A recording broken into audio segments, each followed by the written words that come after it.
Hello, Ella Global Community. Welcome to the Q Word. I'm Charlie. I use she/they pronouns, and today I want to talk to you about bisexuality, which inevitably will lead me to talk about biphobia. I've chosen to talk about bisexuality because bisexuality is often dismissed or not perceived as a legitimate sexuality. Often we claim to represent the B, but I think our representation warrants a little bit more reflection. Let's start with, what is bisexuality? Well, bisexuality is a sexual orientation. And bisexual people have the capacity to form attractions and relationships with people of multiple genders, and any gender can identify as bisexual. Some people who are attracted to multiple genders veer off using the term bisexual because the word itself implies binary, but in reality, the term bisexual does not limit itself. There's a lot of stereotypes surrounding bisexuality, which has harmful effects on the health and well-being of bi people. There are assumptions like bisexuality isn't a real sexuality, or that bi people are on the fence or indecisive or too scared to fully come out as gay or lesbian. Bisexuality is also often perceived as though it's a phase, as though a bisexual identity is unstable, premature, and that there's a more stable endpoint like a lesbian or gay identity. This is rooted in another issue, which is the idea that sexuality is linear, when in reality, we all know sexuality is fluid, subject to change over time, and that is just as valid. There's also a stereotype of bi people as promiscuous or prone to cheating, and this type of stigma even exists within the queer community.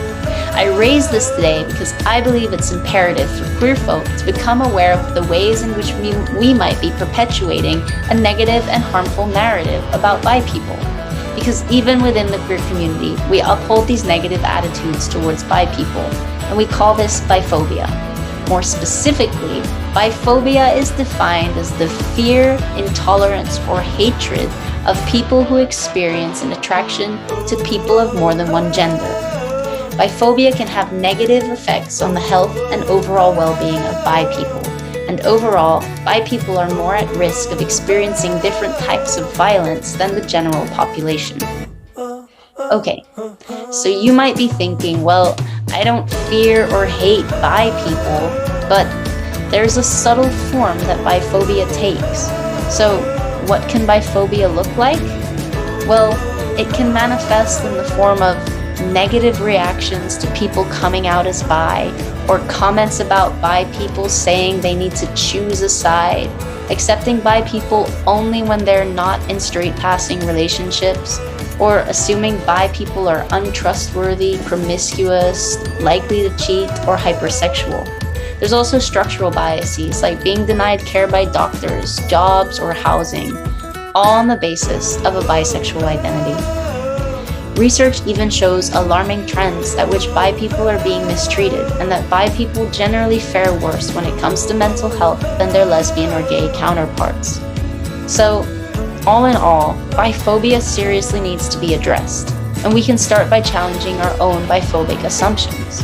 Because yes, just because we're queer doesn't exempt us from our ability to oppress others.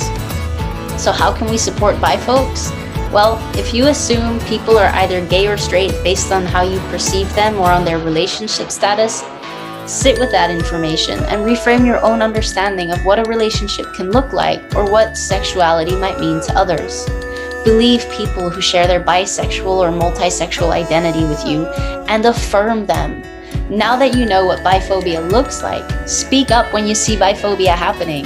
Share that bisexuality is valid, and if you have access to resources about bi identities, share those too. That's my take on bisexuality and biphobia this week. I hope you learned a little something, and I'll see you next time.